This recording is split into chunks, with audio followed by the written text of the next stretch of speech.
You are listening to the audio production of Strong Like Water, finding the freedom, safety, and compassion to move through hard things and experience true flourishing by Aundi Kolber, published by Tyndale Refresh. This book is read by the author. For my mom, thank you for passing me your Hungarian fire. For Jude, Tia, and Brendan, the loves of my life. And for survivors everywhere, may your healing come. Introduction. Strength in the waves. The waves of the mighty Pacific Ocean crashed in front of me. The sparkle of the water and the intensity of the shore break were almost hypnotizing. I buried my toes in the sand, which was speckled with rocks and black dust, as I took in the majestic view. I never tired of the ocean and came here often, mostly just to be near it, to be regulated by the rhythms of the waves, though I didn't have words for that yet. I wanted to feel immersed in something much bigger and more powerful than myself. The chaos of the ocean mirrored the tumult I felt inside. I'd graduated from college a few months before, but frankly, my life felt as if it were falling apart. Actually, it's fair to say that it was. I had called off an engagement and quit my first professional job within the span of a week. For the record, I don't regret either of those decisions, but this certainly wasn't how I'd pictured my post-college life. What I didn't realize was that, in addition to all those disappointments, I was still carrying around the effects of a childhood full of complex trauma that I hadn't begun to unpack. Its presence affected me every day. I was only 22, but sitting by this oceanside, I felt much older, worn.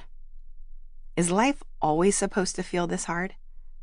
After a few decades of pushing myself at all costs to achieve and tying myself into pretzels for everyone around me, honestly, I didn't know who I was anymore. Even more honestly, I was not completely sure I ever had. Others told me I was the strong one, the spiritual one, the wise one, the responsible one, the good kid, the girl who would get things done. There was a part of me that liked these labels, and there was some truth to them. There was a ferocity as strong as the rushing tide that coursed through me. Many of these traits had been hardwired in me as a way to survive the tumultuous and at times traumatic household I'd grown up in. But my family's dysfunction had begun generations before. I carried my ancestors' pain as well as their strength. I was the daughter of a refugee who'd escaped in the back of an ambulance from a war-torn country when she was only 4. I was the granddaughter of a man who'd survived a childhood of poverty by eating leftover corn from pigs and who had the audacity to flee Hungary with his family when the only other choice would have been to join the oppressor.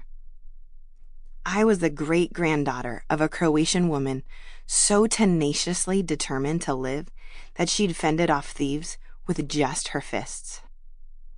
These were the stories that had been passed on to me, and this was the fire and fierceness that ran through me.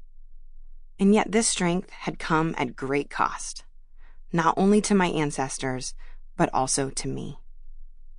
Kids aren't meant to hold adult problems or adult pain. Kids aren't meant to grow up when they're still small. Many of the qualities that folks affirmed about me were the result of living in and through trauma. I had never known anything different from the family I'd grown up in. What most people didn't see was how much it cost me to have so little support and to feel as if I was always on my own. To feel that the world was constantly on my shoulders, that I had to remain tough, responsible, and put together no matter what. It was a heavy burden to bear. And so, like I'd done for much of my childhood, I let myself feel pain in one of the few places that it felt safe to do so. Here, near the water. This was where I saw a glimpse of who I truly was. This was where I felt the Spirit of God. This was where I could find at least a glimmer of the peace for which I'd been looking. This was where God whispered Sample complete. Ready to continue?